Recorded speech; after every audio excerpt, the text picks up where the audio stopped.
자, 오랫동안 기다리셨습니다.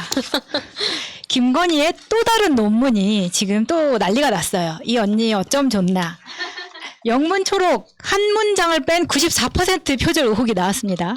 근데 이게 이제 뭐 영문 초록이라고 해봤자 앞에 이제 앱스트랙트 해가지고 이 논문에 대해서 압축적으로 어떤 내용이 들어있는지라고 쓰는 건데 이게 너무 웃기는 게 94% 일치라는 것은 사실은 다 베꼈다고 볼 수 있는 거잖아요. 근데 이 94%가 나온 이유는 오타 때문이라는 이야기가 있어요. 맞아요. 그 오타 오타도 때문에 포지티브를 포지션으로.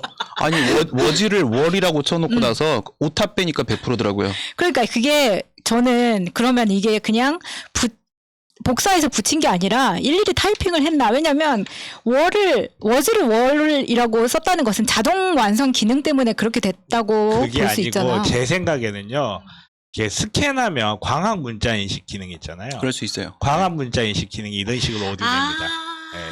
네, 이거 그냥 얹어놓고 나서 이렇게 그 스캔을 하면 그 네. 스캔판에서 문자를 인식을 하는데 그 인식을 할 때 보면 이런 식으로 오타를 내거든요. 그렇지. 그래서 저는 이게 광학 인식 기능이 잘못됐다. 근데 거기서만 문제가 되는 게 아니라 우리 쪽 업계에서도 이런 식으로 베끼는 강사들이 많이 있는데요.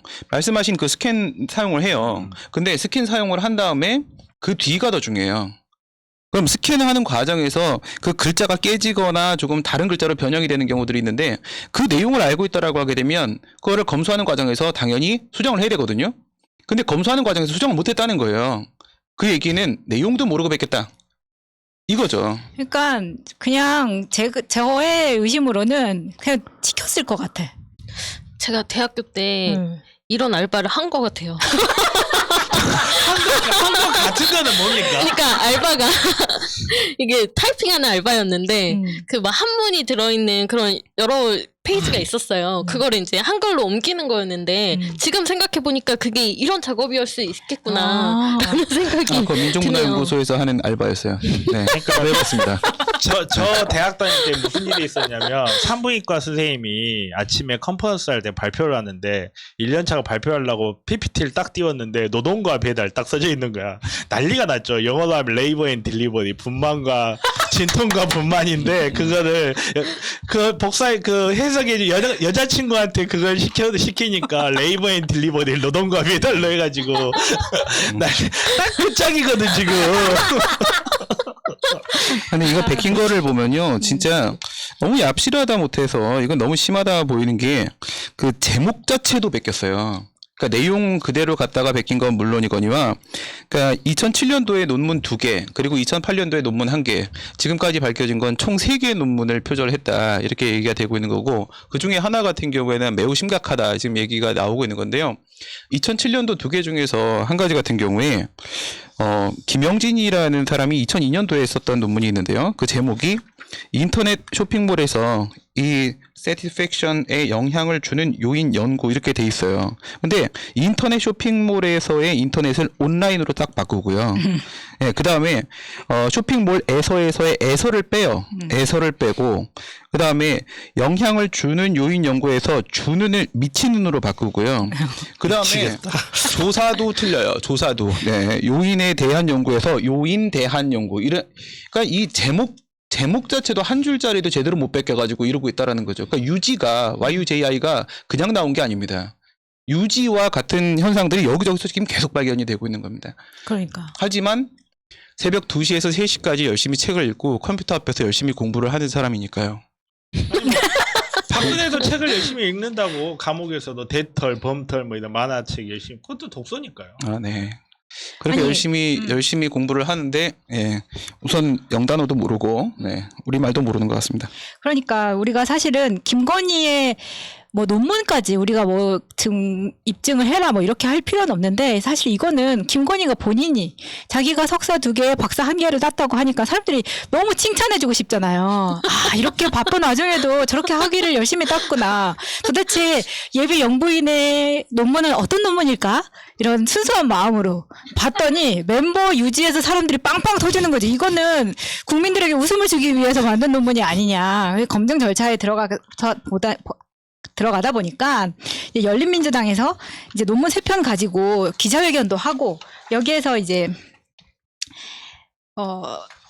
많은 지적들을 했어요. 근데 역시나 우리 친검찰, 친윤석열 쪽에 있는 우리 기레기 언니 오빠들은 열린민주당의 이런 입장 표명 기자회견에 기사를 제대로 안 썼더라. 지금 그 얘기를 어제 푸나님도 하셨었거든요. 근데 정말 찾아봤더니 잘 없고 강민정 의원이나 김의겸 의원 페이스북에 들어가면 그때서야 정확한 내용을 좀 보실 수가 있습니다. 네. 이게 우리가 한번 생각을 한번 해보자고요. 고등학생이 의학 논문에 제1저자에 실렸다고 그 난리가 났었죠. 공주대학교에서 그 조류 관한 연구하면서 허드렛 일을 했다고 인터넷하고 그 난리가 났었어요. 근데 이거는 박사학위, 석사학위, 학위를 주는 거예요.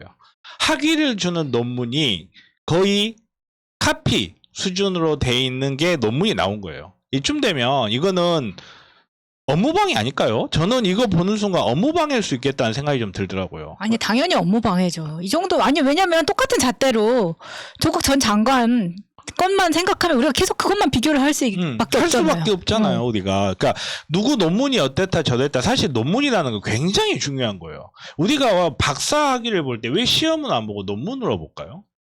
석사 학위를 줄 때 왜 시험 봐서 몇 점 이상 석사를 주고 박사를 주는 게 아니고 왜 논문을 주는 거예요? 뭐 이유가 뭐냐면 시험은 모두가 알고 있던 거를 테스트를 하는 거기 때문에 시험은 테스트를 할 수 있죠. 논문이라는 거는 지금까지 아무도 모르고 있던 거를 내가 갖고 있는 지식을 통해서 새로운 답을 창출해냈다라는 의미예요. 이거는 시험으로 테스트할 수 있는 게 아니에요. 그래서 논문이라는 게 여러 교수들이 논문을 작성하는 사람이 정말 처음에 무엇에 대해서 궁금증을 가졌고 그 궁금증을 어떤 방법으로 해결했나. 이쯤 되면 박사라는 호칭을 쓸 수 있다라고 하고 그 박사에 대해서 또 따라서 여러 가지 또 직능이 주어지죠. 예를 들어서 대학 교수를 지원할 수 있다든지 아니 특별한 연구기관이나 국가기관 같은 데 지원할 수 있는 자격을 준다든지 이런 걸 하는 건데 이 중요한 논문이 그냥 누구 거를 갖다 베껴서 OCR로 돌린 수준이다. 이러면 이거는 말 그대로 학계를 우롱한 거죠. 우롱한 진짜. 거. 그럼 우롱당한 학계에서는 이거는 발끈해서 일어서야 된다고 생각합니다. 왜냐하면 이게 김건희 것만 이랬을 거라는 거 없잖아요. 아니 그러니까 이제 국민대에서 그 조사를 한다고 하는데 하루 빨리 조사를 해서 빠른 결론을 내려야 될 거고 또 갑자기 또 고등학교 교사였다는 또 말이 막 나오더라고요. 네, 그 화면 한번 보여주세요. 이게 지금 윤석열이 경향신문하고 인터뷰를 하면서 했던 이야기거든요.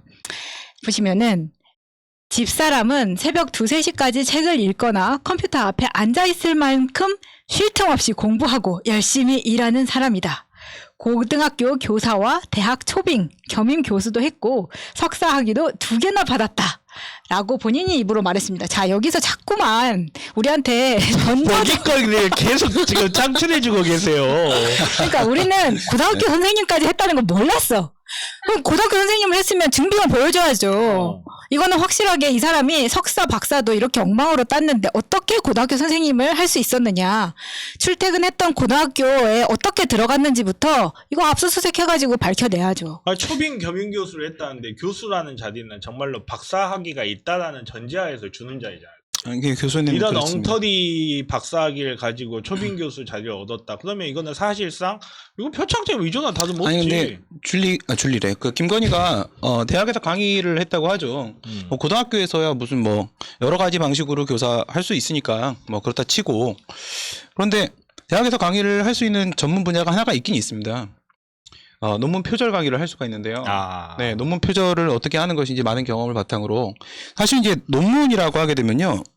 맨 처음에 여러분들 글 쓸 때 당연히 아시다시피 서론하고 결론을 씁니다. 그리고 나서 중간에 이제 어떤 내용을 쓰냐면 이론의 배경을 쓰고 그 다음에 연구의 방법과 그 연구의 결과를 씁니다. 이론의 배경을 쓸 때는 앞에 이 분야에 대한 어떤 선행 연구가 있었는지 이런 것들을 제시를 해주게 되는 거고 그다음에 연구 방법에서는 내가 어떤 가설을 세웠고 어떤 분석 방법으로 해결을 하려고 하는 것인지 그다음에 결과에서 그 결론을 이렇게 내리게 됩니다. 근데 과연 김건희는 이런 절차를 거쳐서 논문 쓰는 방법을 알기는 알까요? 시작부터 서론부터 쓸까요? 그런 게 아니거든요. 원래 2단계부터 선행 연구부터 분석을 해서 들어가는 거거든요. 그러니까 논문을 쓰는 기본적인 프로세스도 프로토콜도 알고 있지 못할 거라고 저는 생각이 들고요.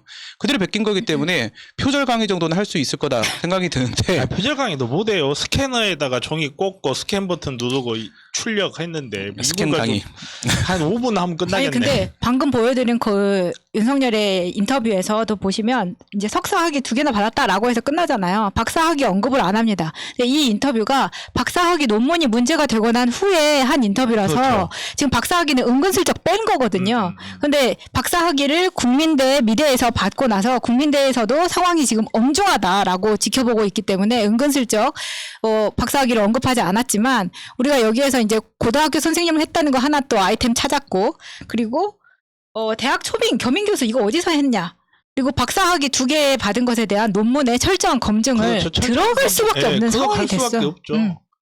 아니 설마 검찰총장까지 하셨던 분이 거짓말 했겠습니까? 그러니까요. 저는 결코 그렇게 믿지 않습니다. 사기 결혼을 당했을 수도 있지 않아요? 아니 뭐 고졸 출신 뭐 대학교 총장도 있고 하니까 저는 충분히 가능할 거라고 생각을 하고요. 혹시 그럼 초빙 겸임 교수가 동양 그럴 수도 있겠는데. 저는 어디라고 말 안 했습니다. 네. 동양에 있는 어디 대학교 아니냐 이렇게 말하려고 했죠. 저는. 고졸 출신 총장님이 계신 곳에서는 어떤 식으로든지 이제 석사나 박사 학위가 있으면 뭐든 줄 수 있지 않을까. 거기에 진모시기 교수도 있었죠. 석사 출신에. 거기에 뭐 다양한 분들 계신다고 생각하는데 사실 저는 이제 그런 문제들보다 사실 표절 문제 이런 것들이 도덕적 문제로 접근을 할 정도의 전 그런 문제는 아니라고 생각합니다. 이건 남의 지적재산권은 사실상 도둑질한 것이라고 생각이 들고요. 예, 그 부분에 대한 법적 처벌도 당연히 필요한 부분이라고 저는 생각이 듭니다. 아니, 근데- 네. 아니, 이렇게 본인은 톡제로 베껴놓고, 고등학교 때 그냥 인턴하면서 초롭게 좀 이름 좀 넣은 거 가지고, 그거 가지고 난리를 쳤다는 걸 지금 사실 그런 부분에서, 그러네, 그 부분은. 그 공무원들이. 부분 때문에 그러니까 본인도 이 논문이 적정한지는 대학에서 평가할 것이라고 이야기를 했잖아요. 그러니까. 윤석열 본인도. 그러면 그 말을 들은 공주대 관계자는 얼마나 답답할까요? 그러니까, 아무 공주대에서. 문제가 없다. 공주대에서 대학 차원에서 조사했지만 아무 문제가 없다라고 했는데 그거를 싸그리 무시하고 유죄 판결까지 내렸어요. 법 판결문까지 썼어요. 1심으로. 근데 그 잣대에서 봤을 때 본인 입에서 나온 그 말이 대학에서 판단할 거야, 자율적으로 판단할 거란 그 말이 어느 주둥이도 나오냐고요. 아 진짜로 보고 있는데 계란판 찢어버릴 뻔했다니까요. 계란판. 근데 뭐 학교에서 판단할 거라고 했지만 자기가 남편이잖아요. 와이프한테 물어보면 되잖아요. 이거 어떻게 된 거야? 물어보면 되는데 왜 거기에 대해서 해명이 없어요? 그 이러니까 부분은- 쇼인도 부부라는 말이 나오는 맞습니다. 거잖아요. 저도 거기에 지금 주목을 하게 되는 건데요. 검증 들어가야겠네. 아니 진짜로 이런 여성의 독자성을 무시하는. 윤석열의 독자성을 제가 무시하는 건데요. 김건희가 전에 이런 인터뷰를 한 적이 있습니다. 2천만 원밖에 없는 50이 다 돼가지고 50이 넘었었나요? 결혼할 때?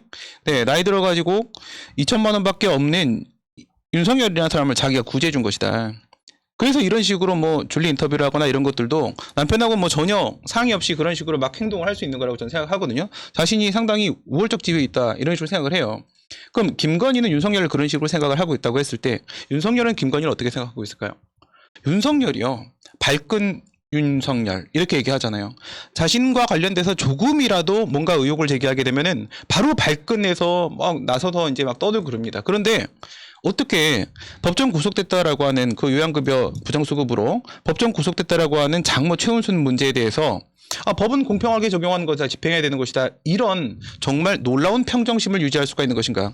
그리고 자기 와이프에 대해서 줄리 얘기 나오고 논문 표절 얘기 나오는데 뭐 대학의 자율권 보장을 해야 된다 이런 얘기하면서 이렇게 평정심을 유지할 수 있는 것인가. 과연 가족이 맞는 것인가. 가족이라고 한다면 이런 평정심 유지할 수 없습니다. 푸나님도 안 계시고 이야기가 막 나가는 것 같으니까 그게 사실 좀 재밌는 포인트예요. 윤석열이 장모님이 구속되니까 법 적용은 누구에게도 예외가 있을 수 없다. 이 말이 되게 이상한 거예요. 정말로 우리 장모님이 10원 한 푼 손해를 준 일이 없다라고 본인이 알고 있다면 법원에서 어떤 판결이 나오면 예를 들어서 법원의 판단은 존중하지만 2심에서 바뀔 거라고 생각하고 항소할 거다라고 한다든지 이렇게 딱 이렇게 반응이 나가야 맞는데 장모님이 구속됐는데 법은 누구한테 평등하게 적용돼요. 이렇게 말을 한다는 것 자체가 불가능하죠. 굉장히 어색한 거거든요. 맞아요. 네. 그거는 장모님이 10원 한 장 피해를 준 일이 없는 게 아니라는 걸 아는 거죠. 그러니까. 사실. 예. 알고 사실 그쪽 변호사 송 변호사 송경식. 네, 송경식을 쓸 때도 그 사람 어차피 윤석열의 사람이고